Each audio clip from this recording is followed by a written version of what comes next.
आप सम्यक दर्शन की खाली बातें करो तो आपको सम्यक दर्शन की महिमा नहीं आ सकती, फिर वो आपके मंदिर तक ही सीमित रहेगा। और आप एक बार आत्मा का स्वाद चख लोगे, एक बार उस अनुभव को पी लोगे, एक बार आपको सम्यक दर्शन हो जाएगा, तो तुम्हें जितने भी जीव दुखी दिखाई देंगे वे कोई परद्रव्य के कारण दिखाई नहीं देंगे।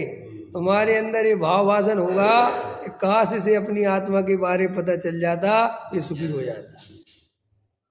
इसलिए हमारे मुनिराज को ऐसा आता ना वर्णन कि कोई कहे कमंडल में से पानी पिला दो, तो मुनिराज को पानी पिलाने का भाव नहीं आता, ये भाव आता है कि तूने पानी अनंत बार पिया, एक बार आत्मा को जान ले तो तेरी अनंत प्यास मिट जाएगी। बोलो ये क्योंकि उनको हर चीज में सुख का कारण अपना भगवान आत्मा दिखाई देता है। उन्हें दिखाई देता ही नहीं है कि प्यास बुझने से कोई जीव सुखी होता है। समझ में आया है? पानी तो देखो से मिल ही जाएगा, कोई बड़ी बात तो है नहीं। और मुनिराज कौन सा मना कर रहे हैं, जबरदस्ती पी लेगा तो पी लेगा। लेकिन मुनिराज तो मैंने उठा के पी ले कमंडल, तो मुनिराज ये भी नहीं कहेंगे तू क्या कर रहा है, ऐसे भाव भी नहीं आते। लेकिन फिर भी ऐसा बताया शास्त्रों में कि मुनिराज को जब भी भाव आता है इस आत्मा को समझाने का ही भाव आता है। क्यों? उन्हें इस आत्मा के अलावा जगत में कोई भी पर पदार्थ, कोई भी संयोग, कोई भी धन दौलत सुख का कारण दिखाई नहीं देती।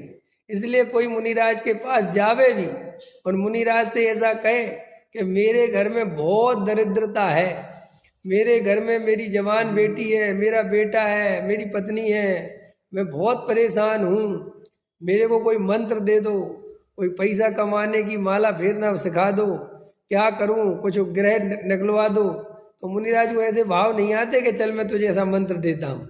मुनिराज कहते देख भाई, तू ये पूर्व कर्म के उदय के कारण तेरी दशा ऐसी है और ये अनादि काल से तेरा संसार चक्र भरी भ्रमण चल रहा है। अब अगर तुझे सुखी होना है तो तू भेद ज्ञान का मंत्र सीख, तू आत्मा को जान कि महाराज वो रोटी तो बताओ कि देख बेटा वो तो पुण्य का उदय होगा तो आ जाएगी, तो नहीं होगा तो नहीं आएगी। देख हम जंगल में बैठे हैं, हमारा कौन है? लेकिन हमारा पुण्य का उदय होता है तो रोज बढ़िया नवदा भक्ति से आहार कराने वाले श्रावक मिल ही जाते हैं ना। तो तू भी अपने पुण्य पे भरोसा कर और लग अपने चिंतन मनन में। समझ में आया? तो मुनिराज को तो इतना ही राग आता है, मुनिराज ये नहीं बता दे कि इस दिशा में बैठ के नमोकार मंत्र पढ़ ले पैसा आ जाएगा, इस दिशा में ये कर ले। समझ में आया? नारियल सीधा चढ़ा देना, लाल कपड़ा लगा के चढ़ा देना। ये तंत्र मंत्र बताने वाले, इस तरीके की ये मंत्र तंत्र की विद्या में उलझाने वाले, लाल कपड़ा चढ़ा के लगा के हटा के पीला कपड़ा लगा के नारियल चढ़वाने वाले, ये कोई सच्चे साधु नहीं होते। ये तो देखो भाई चमत्कार दिखा दिखा के जगत के जीवों को। समझ में आया? कल ही एक साधु बोल रहे थे बहुत अच्छा बता रहे थे कि देखो भाई कि महाराज हमारी आपकी कृपा से सब काम हो रहा है। उनने जवाब दिया, बे भैया ये व्यवहार का कथन है, हम कोई करने धरने वाले नहीं हैं, लेकिन तुम व्यवहार से कहते हो, उपचार से कहते हो, सो ठीक है, जगत में ऐसे ही चलता है। लेकिन अगर हम करने धरने वाले होते तो हम तो सारे ही जगत का भला कर देते। हम तेरे ही अकेला क्यों करते?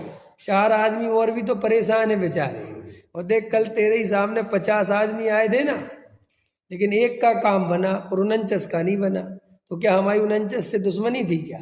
हम तो सबका ही बना देते ना। तो हम तो करता धरता नहीं है, तेरे ही पुण्य के उदय से जब तेरा आ जाता है तो काम बन जाता है।